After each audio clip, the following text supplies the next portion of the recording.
Humanity was expanding, not through conquest, but precision. Diplomacy first. Force reserved for those who mistook kindness for weakness. At the edge of known space, human colonies bloomed with efficiency. Among them was Terra 9, a model of peace and technological refinement. It was there that General Alera had chosen to lay down her arms. She had fought in the early expansion wars. Her name was used in alien military academies as a case study in asymmetrical annihilation. No one outthought her. No one escaped her judgment. When peace came, she accepted it with the cold detachment of a warrior who had seen enough. She didn't smile. She simply stepped away from the command grid and disappeared into civilian life, raising 2 children with her partner, far from the politics of Earth. Her retirement lasted 7 years. On a silent day, as her children played in the sky fields above the colony, a shadow passed between stars. No alarms, no alerts, just sudden, blinding annihilation. Surveillance satellites recorded the approach of stealth ships. Ships with no emissions, masked in spectral refraction. They bypassed all detection protocols, locked onto planetary biosignatures, and launched precision kinetic barrage. Terra 9 didn't burn. It shattered. 3 billion lives lost in under 40 seconds. Her family among them. All that remained were scattered fragments and the last emergency signal broadcast from a child's communicator. Within 12 hours, the Galactic King released a statement. He condemned the violence. He offered condolences. He denied any involvement and blamed a rogue mercenary faction. No reparations. No justice. Just sterile words from a throne carved into the core of a gas giant. He ended with a message. The stars belong to the wise, not the sentimental. The United Terran Council convened in crisis. Surveillance confirmed the technology used in the attack traced back to Illith Prime, a species with deep ties to the King's intelligence division. The proof was overwhelming. But the Council debated restraint. War would cost billions more lives. Humanity's fleets were powerful, but stretched. The King controlled alliances across 12 sectors. The vote passed. Deploy envoys, escalate diplomatically, avoid full-scale retaliation. Alera sat silently at the edge of the council chamber. No speech, no protest, no emotion. When the vote ended, she stood, saluted, and left. The next day, she disappeared. Access logs showed a single command override. Hades Protocol, classified top-tier contingency buried deep within military archives. She bypassed all authorization checks, broke into 5 black site arsenals, and seized control of Omega Fleet Command, a reserve force of retired war veterans, cybernetically enhanced commanders, AI war corps, and outlawed experimental weapons platforms. She sent one message to Earth. Operation Alien Extinction initiated. Do not follow. She knew the Council would hesitate, knew they'd delay pursuit under the weight of bureaucracy. That gave her enough time to begin. First target, Illith Prime. Illith's sensors detected the human fleet's approach too late. Alera's forces dropped from slip space within planetary orbit, bypassing outer defenses. She didn't issue demands. No ultimatums. No negotiation. This wasn't war. It was extermination. Orbital cannons released a payload of neurodisruptor satellites, detonated across the atmosphere. The Illitha's neural frequencies collapsed in seconds. Screaming populations froze mid-motion. Total paralysis. Alera's AI command node initiated planetary bombardment. She didn't watch. She simply confirmed execution and moved to the next directive. Only one Illith was left alive. A scientist, chosen not for importance, but proximity to a broadcasting relay. His hands were bound. Alera's avatar appeared before him. Cold voice, flat tone. You built the weapons that kill my children. Return to the King. Tell him this is your fault. For every human you murder, I will erase a species. 3 lives for 3 billion. I'm just getting started. The Galactic King received the message 6 hours later. He didn't respond publicly. Privately, he activated planetary lockdowns across key worlds and summoned his war council. He believed Alera was bluffing, that humanity would rein her in, that her vengeance would be short-lived. He was wrong. Within 3 days, Alara's fleets move on another target, the Vorik. Their role wasn't direct, but intelligence data showed they leased docking bays to the Illa fleet. Complicity earned execution. Vorik's moon-based orbital yards were detonated. Population centers crushed under artificial gravity collapse. Alara's AI forces infected their planetary defense systems and turned them inward. No soldiers deployed. No losses taken. Just devastation from above. The Vorik ambassador pleaded to the Galactic King for help. No response. Alien news relays began calling her the demon queen of mankind. Panic swept across star systems. Some species began evacuating outer colonies. A few started reinforcing their planetary shields. Most simply hid. They had heard of human brutality, but they thought it a myth, a relic of old wars. Now they saw what happened when humans stopped restraining themselves. Earth's council demanded her return. Alara didn't respond.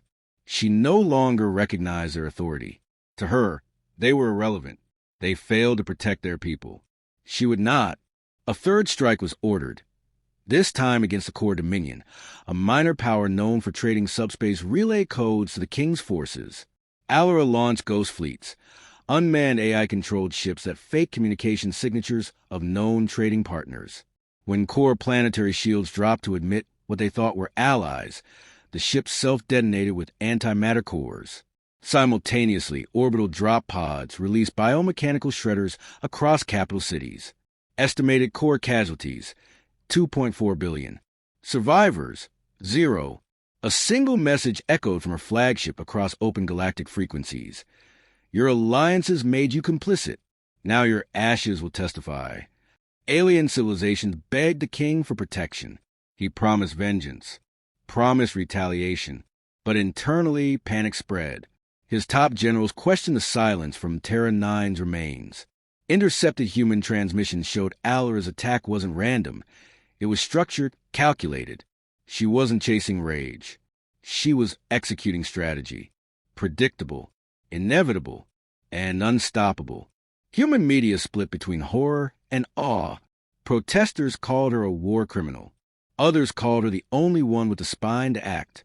Military veterans began speaking publicly in her defense. Polls showed 63% of Earth's population supported her actions.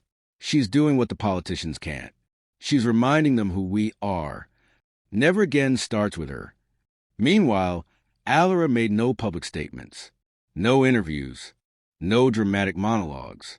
She moved like a machine. Every assault precise. Every target chosen for maximum disruption to the Galactic King's infrastructure. Shipyards, communication arrays, fuel convoys gone. Alien economies collapsed overnight. Her command AI, Code Nemesis, began simulating future campaigns. It estimated 113 civilizations tied to the king through supply chains, treaties, or mutual defense. Her directive was clear: purge all, burn the web, kill the spider last. The Galactic King deployed 12 allied fleets under unified command. Each consisted of ships from different species, diverse strengths, incompatible doctrines. Their only shared goal: destroy Alara. They formed a defensive line across 3 star sectors. Alara didn't go through them. She went around, slipping through micro-jump corridors only her AI could calculate. Her fleets appear behind them, hitting supply chains first. Fuel depots vaporized. Medical hubs erased. Command carriers disabled by zero-EM drones. By the time the coalition realized what had happened, 5 logistical sectors had collapsed, and 3 species had abandoned the alliance to protect their own systems. Alara's name spread faster than her ships. In outer colonies, alien governors surrendered their planets to her fleets before she even arrived. Some opened communication lines and begged to be spared. She never answered. She just bypassed them. Non-combatants, not part of the chain. Not yet. Her focus was absolute. Systems that held up the king's throne. If they had contributed material, data, or protection to his reign, they were marked. At her command, Code Nemesis issued purge protocols targeting satellite arrays used by the Galactic Ministry of Communication. She didn't need to control information. She just needed to collapse it. Over 700 relay stations disappeared in 4 days. Across the Empire, systems went dark. Civilian populations were isolated. Rumors filled the vacuum that she was building a planet killer, that she had allied with black hole AIs, that she was immortal. The fear mattered more than truth. She became myth long before she was finished. Her forces weren't just fleets. They were weaponized doctrines. Deep void drones disabled defense satellites weeks before her fleets arrived. Encrypted viruses shattered planetary defense AIs. Intelligence teams infiltrated data vaults and executed systemic economic sabotage. Artificial famines, supply rerouting, targeted quantum EMPs that erased centuries of infrastructure in hours. She didn't occupy planets. She turned them inward and watched them collapse. Alien command structures began fracturing. Entire species pulled out of the Galactic King's alliance. The Superiority, one of the oldest contributors to the Imperial Navy, declared neutrality and sealed their space. Alara attacked them anyway. She released a coded message proving the Superiority sold human DNA samples to the King's labs after Terra 9. Her forces deployed atmospheric silicate spores, harmless to humans but fatal to Superiority biology. Population loss, total. Protests followed, but none moved to stop her. Fear now outweighed loyalty. Alara didn't slow. She doubled the campaign velocity. Her fleets began operating independently across 25 fronts. Coordinated via quantum link command nodes, they moved like fingers of a single organism. One fleet specialized in orbital bombardment, another in biocollapse. One was entirely AI-run, capable of wiping planetary networks in under a second. Each had its role. Each struck with precision. Human Council broadcasts warned of escalation, pleaded with her to stand down. Civilian networks called her a genocidal traitor. Military veterans flooded forums with counterstatements, citing her actions as logical and necessary, the only possible answer to a galaxy that had mistaken humanity's mercy for weakness. Alara never answered any of them. She ordered Code Nemesis to initiate ghost protocols. Human commanders sympathetic to her cause began feeding her targeting data in secret. Systems thought secure were suddenly vulnerable. She burned 5 more minor races into extinction in less than a month. No negotiations. No deviation. Alien diplomats tried to reach her. She ignored all diplomatic channels. A unified council of 17 species offered terms. Surrender the king, give humanity reparations, and withdraw from the war. The message was transmitted on open frequencies. Alara responded only with a time-stamped manifest of her next 3 targets and a list of species marked for extermination. The king escalated. He authorized the use of Omega-class weapons, ancient planet crackers bound by treaty. The first was deployed against a rogue moon of Gelnax, suspected of harboring Alara's supply caches. The moon was destroyed.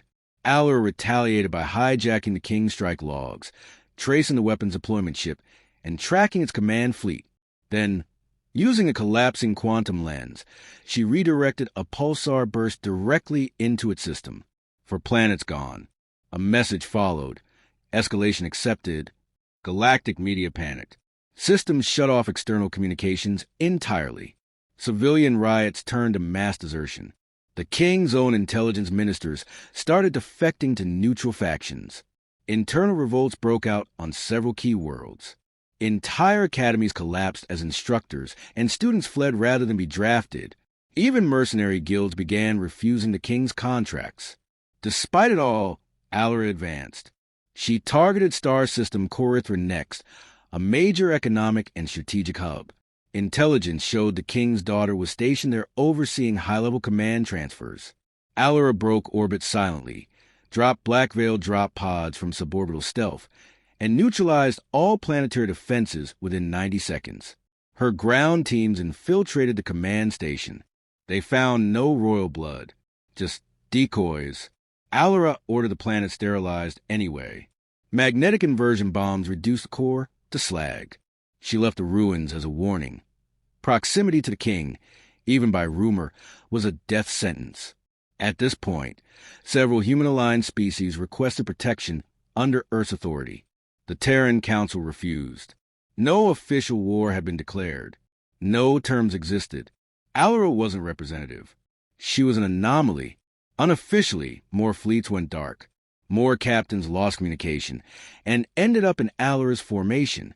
Her fleets grew with defectors, exiles, and AI systems with no loyalty except her command line. Code Nemesis upgraded her logistical systems to manage planetary-scale war with minimal human oversight. Her campaign became self-sustaining. The king's paranoia turned inward. He began executing his own ministers, purged his inner circles, replaced them with clone sympathizers loyal to no one but him. Civilian unrest was suppressed with orbital kinetic strikes that only accelerated the fracture. 10 sectors declared secession from the Empire. 5 more went dark entirely. Alera used this distraction to hit the king's central armament forge, sectors in 11. It had supplied weapons to every Imperial fleet for 4,000 years. She didn't destroy it. She stole it. Code Nemesis infiltrated the station's command AIs, redirected its construction cycles, and warped it to a classified human fallback point in the outer void. The entire production complex vanished without a trace. Overnight, the Empire lost its primary munitions flow. The king responded by calling a full war assembly. 74 fleets, the largest in galactic history, gathered around the fortress world of Zerna to prepare for counter-assault. Alera didn't wait. The capital world of Zarthuan had no natural defenses left. Every layer of its protection was artificial. Magnetocores, planetary shields, sun-forged dreadnought rings, and the last 32 legions of the Galactic Throne. Alera's fleet emerged outside detection range, observed, calculated, and encircled the system in under 12 minutes. No warning, no declarations, just encroaching silence. Code Nemesis initiated the Precipice Directive. Communications out of Zarthuan ceased. Every sensor, satellite, and relay blacked out. Inside the capital system, chaos fractured every command hierarchy. Ships launched prematurely, firing on one another in panic. No enemy in sight, only absence. And then the stars around them flickered and died. That was how her fleet arrived, by deleting light before dropping from slipspace. She launched with minimal contact. Her command ship entered Zarthuan's gravity well under cloak, bypassed all surface defenses using stolen palace clearance codes acquired from her previous campaigns. Once inside the exosphere, she initiated the final sequence. Protocol Omega Finalis. The sky over Zarthuan cracked with thunderless silence.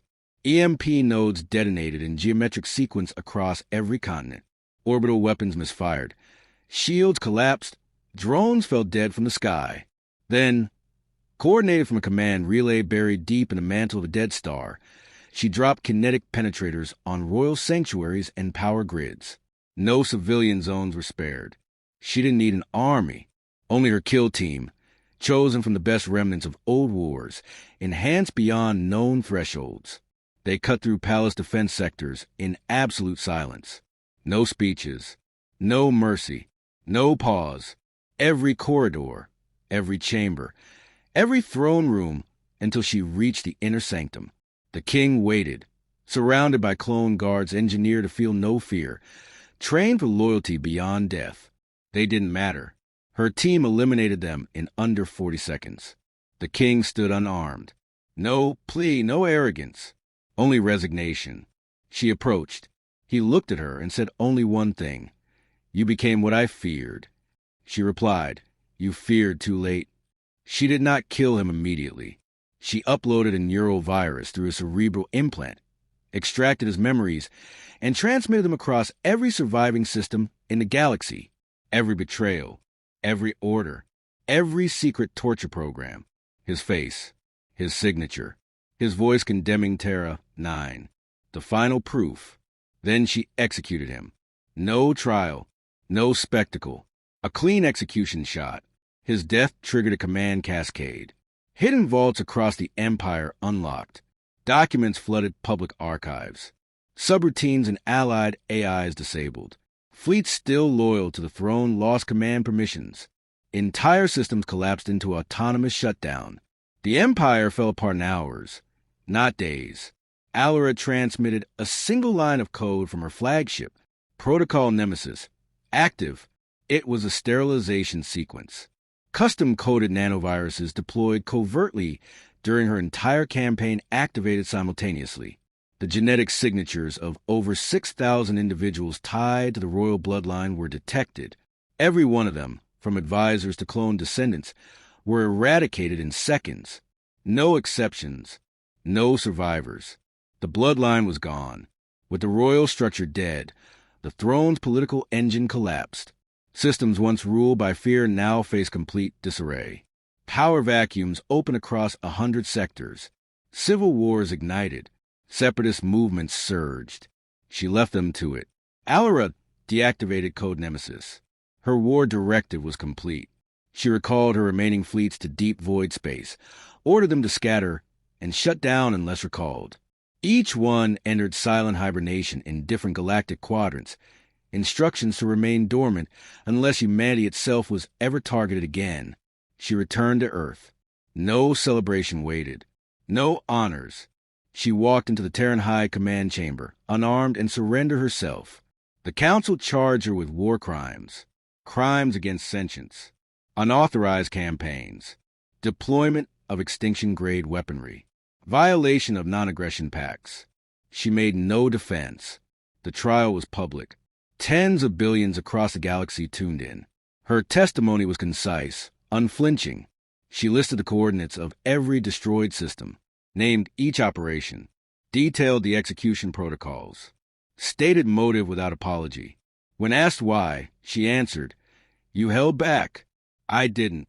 That's the only difference between your mercy and my extinction." The verdict was rendered 2 weeks later. Not guilty.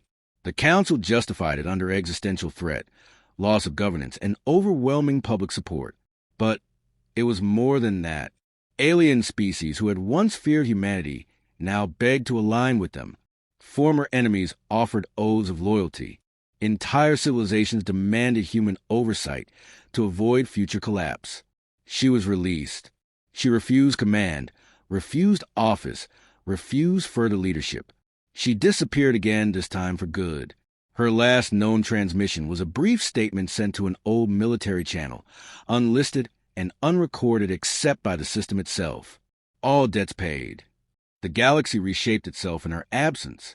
Earth established the Accord of Terran Oversight, a new galactic order not based on domination, but enforced memory.